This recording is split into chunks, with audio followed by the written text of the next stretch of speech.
Today's demo is a 1953 Royal Quiet DeLuxe, and I love the shape of this typewriter. This is kind of more the army look. It has the brown with the green, but this particular shape, the Quiet DeLuxe, is actually out there. They come in many colors, and they're a lot harder to find. The pinks and the blues, and don't remember if there was a green or not, but they're beautiful.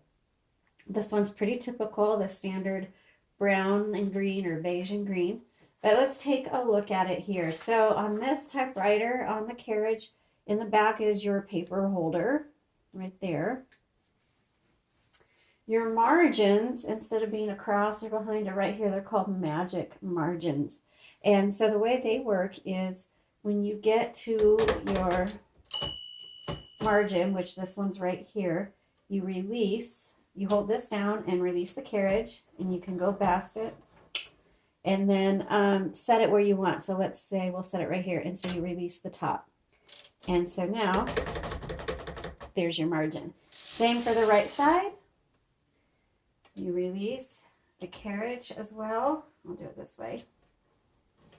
Okay, and then put it where you want and release the tab. And there, it's set right there. So that's how you do the magic margins. So those are pretty short. Your carriage release, like I said, right here, the buttons on either side is going to release your carriage. Now to open up, make sure your carriage is all the way to the left so your return handle doesn't hit the top, but open this up. And this button releases this lever.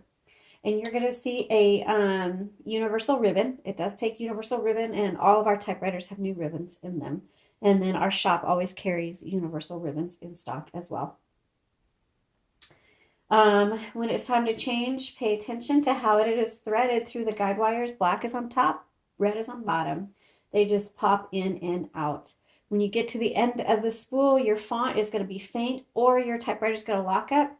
You just reverse the direction of that ribbon spool using this button right here, either way. And just go back and forth till you use up all the ink in the ribbon before you put in a new one. Okay, so let's just, oops. So the ribbon's going this way, switch. Now it's going to go this way, okay? Alrighty, so, and then right here, your return handle, when you need to go to the next line, you use the return handle, takes you to the front of the line and advances to the next of the line. And you have the option between it advancing 1, 2, or 3 lines, okay? Let's go ahead and load up a piece of paper. Goes right here. There's a paper guide that helps you keep your margins the same as you load it in the same place. And then put that bar down. Make sure it's nice and even. If it is uneven, there's a release lever right here. Just pull that forward, and then you can move the paper around to get it nice and even. Okay, let's go ahead and type. Again, no number 1. Use your lowercase l for the number 1, and that is typical for vintage typewriters.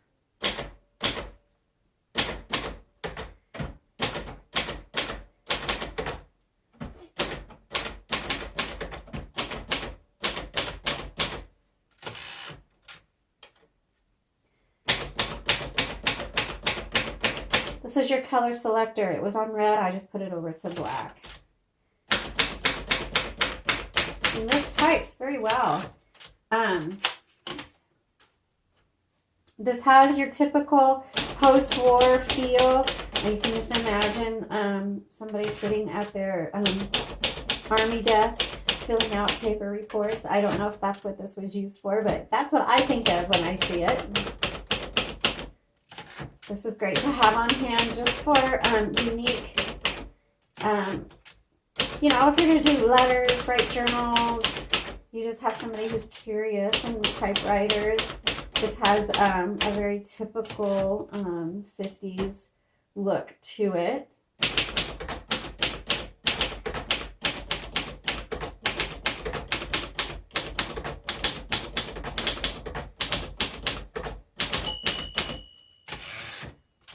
And my font is getting a little bit fainter than it should be, so I'm going to reverse that direction because I probably got that all mixed up.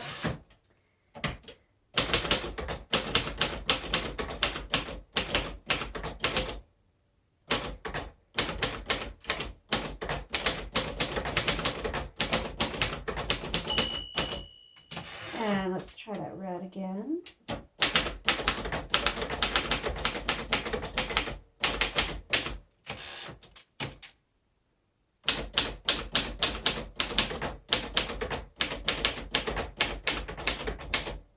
Backspace. I made a mistake. Backspace. No delete button, just a backspace.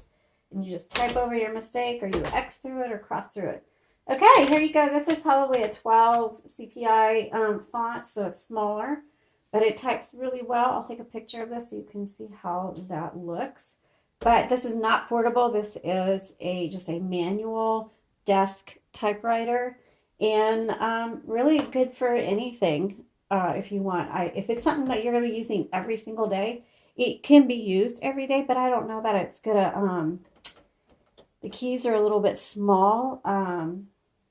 It's gonna operate fine. It's functioning. It'll work fine for everyday use.